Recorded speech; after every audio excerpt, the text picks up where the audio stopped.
दोस्तों नमस्कार। दोस्तों हमारे भारत की न्याय व्यवस्था में हर अपराध के लिए कानून बना हुआ है और उस कानून को वायलेशन करने पर उसमें सजा का भी प्रावधान है। विभिन्न अपराधों की परिभाषित किया गया है, विभिन्न अपराधों को, और उनमें सजा का क्या प्रावधान है ये भी दिया गया है और उसी हिसाब से अपराधियों को दंडित किया जाता है। दोस्तों राइट टू प्राइवेट डिफेंस एक ऐसी चीज है कि अगर उसका पालन करते हुए और कानून के दायरे में रहते हुए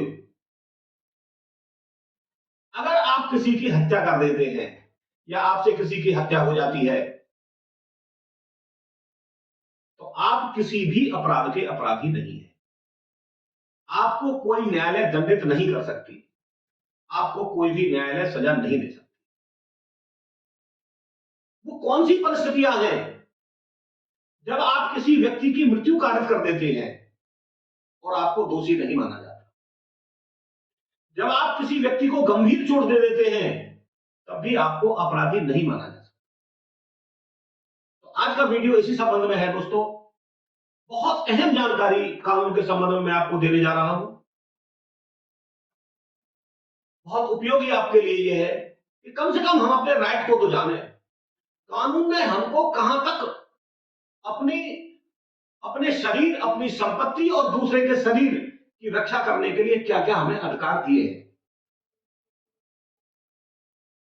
दोस्तों यहां मेरा मंशा किसी भी व्यक्ति की हत्या करने के लिए उकसाना नहीं है। अगर आप किसी व्यक्ति की हत्या करेंगे तो आप कानूनी रूप से दंडनीय हैं और आपको सजा मिलेगी। लेकिन कुछ परिस्थितियां ऐसी हैं जो कानून के द्वारा हमें प्राइवेट प्रतिरक्षा के तहत दी गई है, उनके तहत हम ये कदम उठा सकते हैं। तो दोस्तों सेक्शन 100 आईपीसी क्या कहता है? इंडियन पीनल कोड धारा 100, इसमें हमको वो अधिकार दिया है कि कौन सी स्थिति में अगर हम हमलावर की मृत्यु तक भी कारित कर देते हैं, अगर हमलावर कोई अपराध कर रहा है और उस अपराध के निवारण के लिए, उस अपराध को रोकने के लिए हम किसी व्यक्ति की हत्या या मृत्यु भी कारित कर देते हैं तो न्यायालय द्वारा हमको दंडित नहीं किया जा सकता। पहला नंबर है कि अगर हमलावर कोई हथियार या कोई औजार लेकर आप पर हमला करता है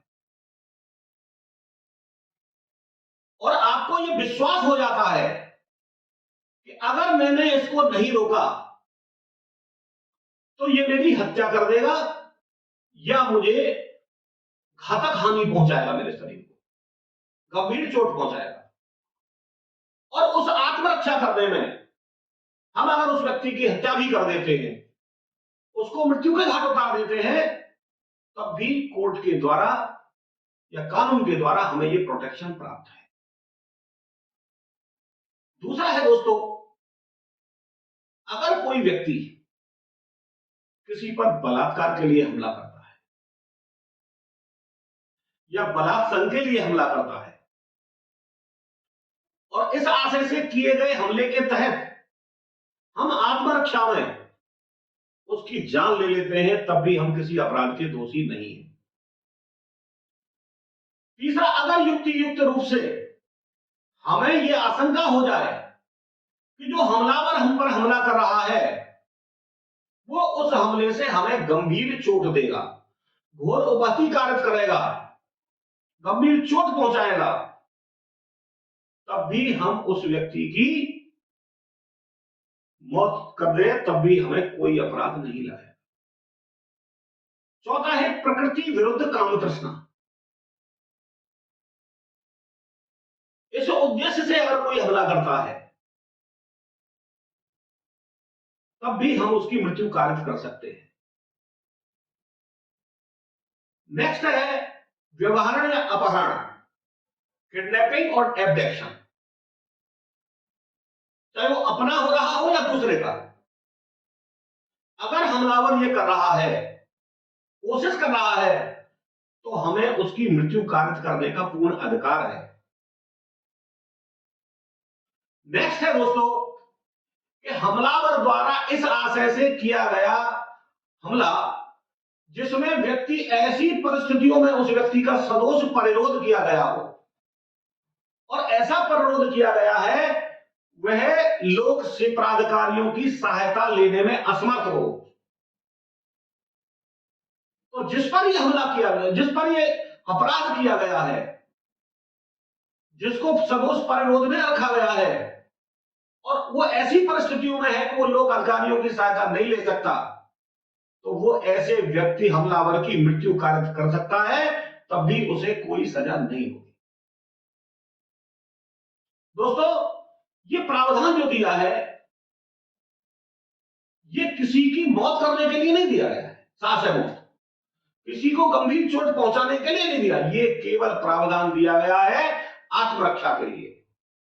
केवल आत्मरक्षा के तहत ये जो बिंदु मैंने बताए हैं, इनके तहत अगर हमला होता है तो आप हमलावर की अगर हत्या कर देते हैं, मृत्यु कारित कर देते हैं, तो न्यायालय हमें इससे संरक्षण प्रदान करेगा और हम किसी भी अपराध के दोषी नहीं माने जाएंगे।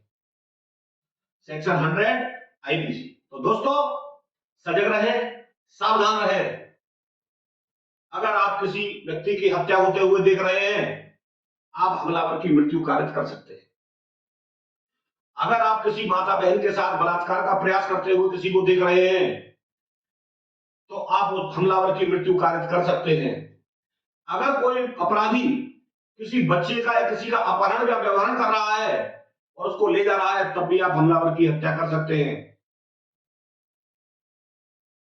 तो दोस्तों, ये ध्यान रहे, ये बिंदु मैंने बताए केवल आत्मरक्षा के लिए। अगर आत्मरक्षा में आप कोई अपराध कर देते हैं तो आपको किसी भी दंड से दंडित नहीं किया जाएगा, भले ही आपने उस हमलावर या अपराधी की हत्या कर दी। आज के वीडियो में दोस्तों इतना ही। उम्मीद करता हूं कि यह वीडियो आपको पसंद आया होगा।